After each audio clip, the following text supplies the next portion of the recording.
Alright everybody, before I get into today's video, I just have a slight question. Would you guys prefer the live recording? Because most of the time I record my videos live. Or is it better if I just have pre-recorded gameplay and then record, obviously the commentary on top of that? Let me know in the comments. I'm going to be talking about how to be alone, the benefits of being alone. A lot of people, especially just humans in general, like our nature, we're basically not kind of meant to be alone. We're always supposed to have some type of companionship, which is obviously, it's not a bad thing. I mean, you should always be with people. That's literally, like, there's so many benefits, there's a lot of pros and stuff.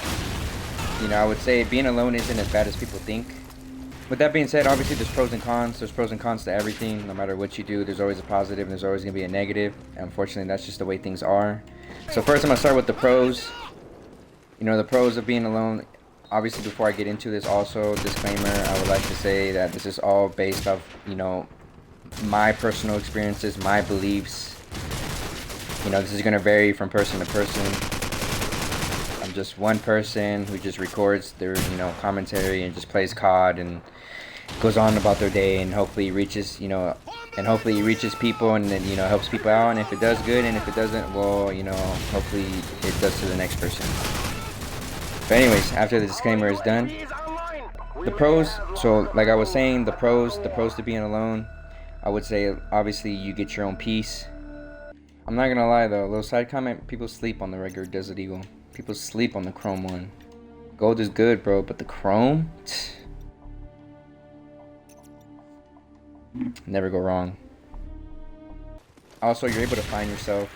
You're able to see what works. Are you able, you're able to really find yourself. You're able to see what works, what doesn't. You're able to take that. You're able to take your alone time and become a better person, build better habits. That's what I mean by that. I'm not talking about you're gonna be alone and you're gonna disassociate yourself with people around the world or just people in general. That's not what I'm saying.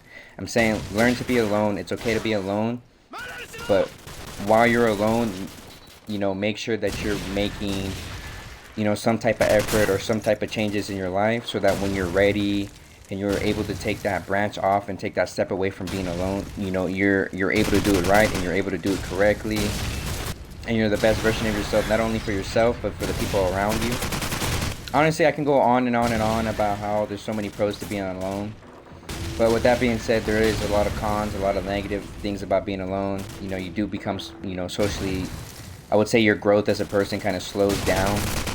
Just because, you don't have people there to critique you or to give you some constructive criticism or to tell you, what you're doing wrong or to help you with the mistake or, just for advice or little things in general. It's always good to have people around, people in your corner, people who you think, people who you think and support you no matter what you do.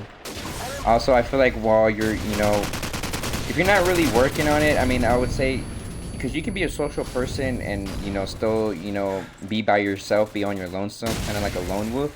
But then there's also people that, like I said, for the people who don't really socialize much or don't go out much, learning to be alone like that, it's a little bit different because I feel like you would build more social anxiety because you're not really experiencing the real world while, being alone. You get really nervous, anxious. You don't want to be around people. You go out less. That's negativity that I'm talking about right there. That's what you want to avoid. If you're alone and, if you guys ever watch Dragon Ball Z or anything, if you go in the hyperbolic time chamber, you know what happens when you go down that road. You go away for a little bit. You go ghost. You don't exist for a little bit. And then boom, you pop out of nowhere and you come back just stronger than ever and everyone is just shocked. They don't even know you anymore. You become a better person. You become a different person, which is always a positive thing. I mean, I feel like in life, that's what you want to look forward to. You're also going to gain more peace. I mean, that's kind of a no-brainer. Just the fact that you're by yourself, you're able to hear your own brain. You don't got to worry about other people's feelings, other people's emotions, other people's weight. You don't have to deal with anybody but yourself. And I feel like that's a lot of weight off people's shoulders. Caring about people could be stressful at times, especially, during hard times especially. You just feel more at peace. Nothing's there to distract you, nothing's there to bug you, nothing's there to hurt you, nothing's there to take you off your pivot, nothing's, it's just peace. You're just there and, you calm waves or whatever, and it's just peace. less responsibility, so to so in a way. You know, you don't have to worry about a bunch of people, you're just worrying about yourself, you know, for the time being, which is fine, it's okay. You're also able to gain a lot of self-compassion. Once you learn how to apply self-compassion to yourself, you know, obviously with time and experience, little by little, you're going to learn how to apply that to other areas in your life, whether that be at home, at work, with other people, strangers, when you go on an outing, family members, relationships.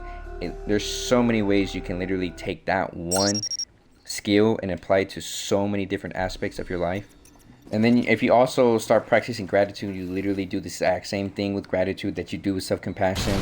Once you learn the skill and you learn how to apply it to yourself on your own, then after that you can start applying it everywhere in your life. Learn to love yourself more before you learn to love anybody else more, or put yourself above everyone before you put other people above you. That's literally the majority of exactly of everything I'm trying to say. It's like, that's basically what I'm trying to say in a nutshell.